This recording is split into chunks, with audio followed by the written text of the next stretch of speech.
has to do with chai, which is this hot drink that has gained immense popularity in American culture. And there's different flavors that come in and out of fashion.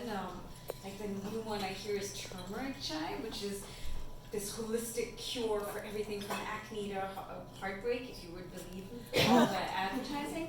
But what they haven't caught on to yet, what is probably coming soon to a Starbucks near you, is chai in stainless steel cups made with camel's milk and topped with, wait for it, salty pats of butter. Because for that, you couldn't go to a Starbucks near you. You would have to go to the desert state of Rajasthan in Western India, which is where I went in my senior year of college with all my classmates.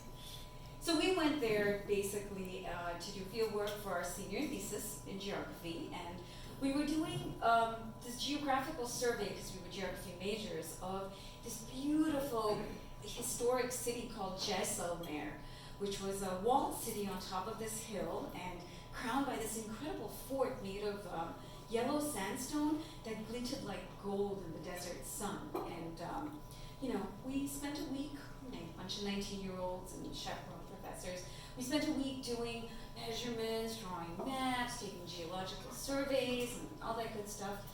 There was one last thing left to do before we returned to Calcutta in the east of India, where we were from, and that was a socioeconomic survey.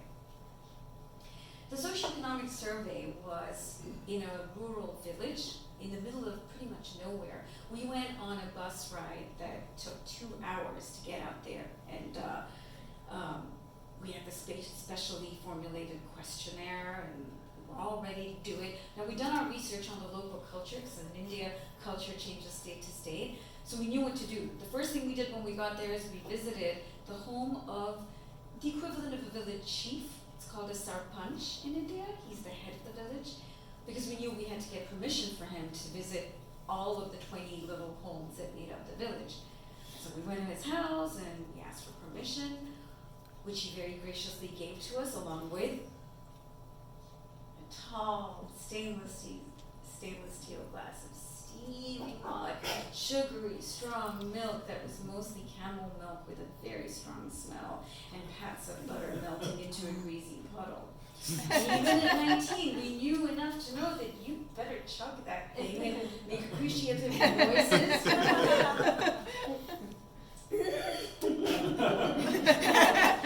We did it, and he gave us his permission, and we went around to all 20 homes. It was mostly women who answered the door, and we had our little clipboards, and we checked everything off. So that went well. We ended late afternoonish and trudged back down the dusty country road where the bus stop was, and just in time to board the very last bus of the day that would take us back to Jaisalmer. Now, we were tired, and it was a little tedious, so a couple of friends of mine and we hatched this little plan, and just as the professors were really busy herding all these girls onto an already crowded bus, 3 of us went up and we said, Dr. Ghosh, we're going to be fine up on the top. We see some villagers up there with luggage. Well, we're good. And before she could even say yes or no, we clambered up the rickety ladder, and we were perched on top of this rickety bus. It's wedged in between suitcases and bags. And before she could say yes or no, the bus had lurched off down the road, and that was that. We were on top of a bus in rural Rajasthan, 2 hours from anywhere close to civilization. And it was fantastic. It was a ride of my life. It was, the sun was like more than halfway down the horizon, but the heat it put out was blistering. With these super hot winds just blowing up at us, because we were exposed to all the elements and just blasting us in the face and whipping away the sounds of us hooting and yelling, and not all those hoots were joy. I'm convinced that rural bus drivers in India share genes with NASCAR drivers here in the South. Put that together with potholes on country roads, and commuting becomes an adventure sport. All we could do was think of parents having cows if they knew what we were doing, which added a bit more zing to everything. So of course it was awesome. But then then the initial high wore off. How long can you scream, right? Your throat gets sore, and we settled down for the long ride ahead, and it was beautiful. The desert just stretched endlessly from high up there in every single direction. It just stretched into nothingness, and it was hypnotic to just sit there and jog along and look. And I found myself wondering what my dad would say when I told him.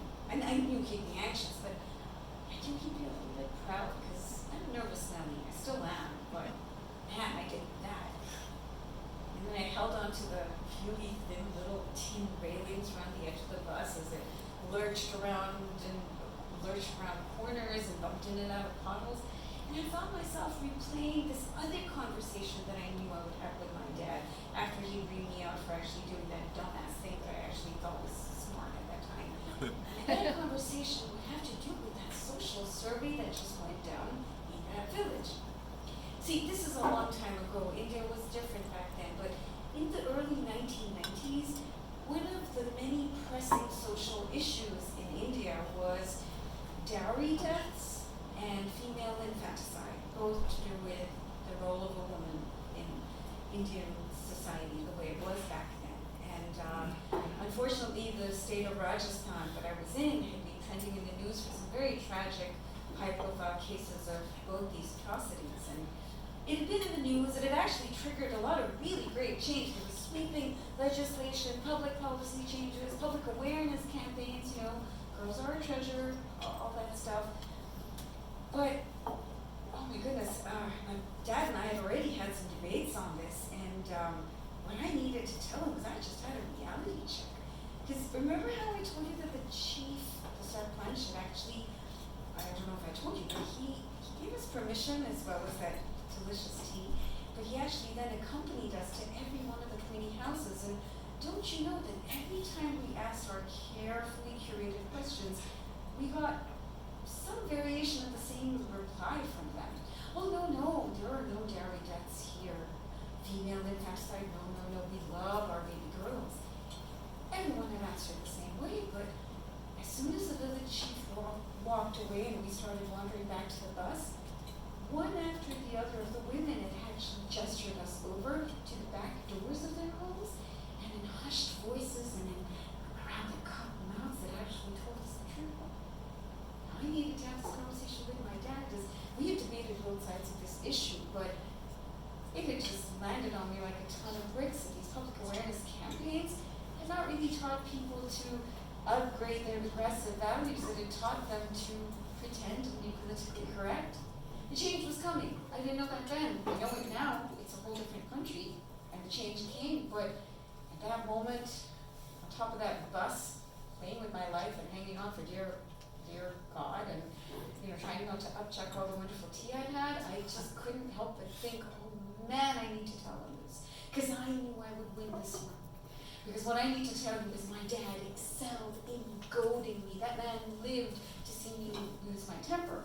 We had a long debate about current affairs, and his favorite thing was to take the opposing stance from whatever I was fighting about, and he would tingle, and he would poke, and he would smirk when I got upset, because I got really upset, 18, 19 years old. You don't get me. No, you're not hearing me. I'm hearing you fine, honey. Make your point, right? And then I would lose it, and he would needle me until I pulled out a cogent, reasonable argument. And then that horrible man would recant and say, that's more like it. I was with you all the time. Why can't you say it like that the first time?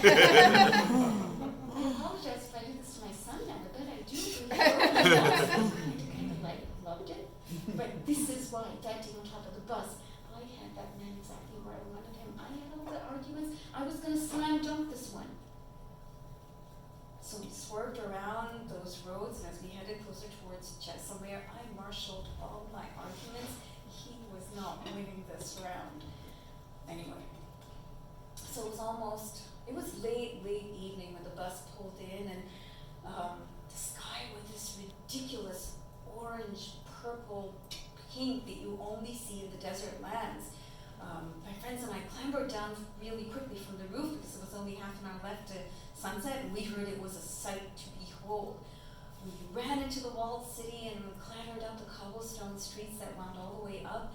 We went and found the highest battlement wall that we could find and climbed up and found the nest, and it was just in the nick of time. I can't describe to you how it was. The whole city was laid out at our feet. We were at the highest point of the land, and there was this humongous ball of fire, this deep orange red that just sank slowly and unstoppably and then gently kissed the calm desert horizon. And then the entire sky flamed up, incandescent for like a few minutes. We were watching it, our mouths open, and just as quickly, this inky, black, eternal dark rolled down. Everything went out. And then, one by one, the lights winked on in the little cones at our feet. And within a few minutes, all the stars wheeled out overhead, like someone had grabbed two hands full of glitter and thrown them up. I couldn't wait to tell my dad about that one either. I would beat him, and I would upend this story. Anyway, we got back to the hotel within an hour or so after that, and I found a message waiting for me from my older brother back in Calcutta. My dad had had a heart attack and he was in the hospital, and I was to get myself back home to Calcutta as soon as I could. Now back then, Jaisalmer anyway is remote, but the connections weren't so great, so it took me an entire 3 days of trains, planes, and automobiles before I could make it back as I had to. And I walked into our little apartment, and I saw my mom wearing the traditional widow's white sari, and my brother wearing a look of utter devastation, because of course he had lied to me to make my journey back easier.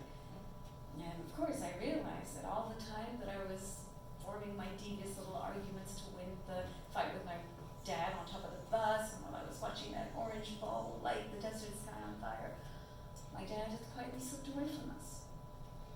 But you know, it was okay. He had trained me so well, that infuriating, horrible, terrible man. He had me where I could see both sides of an argument. And in that instance, I could see the dark and the light and the life that was about to unfurl in front of my 19-year-old feet. And I knew, it's funny, it was on the 15th of September, so 27 years almost to this day that I'm standing here, and I still remember the argument that I would have had with him, and I would have won it. But, yeah, thank you.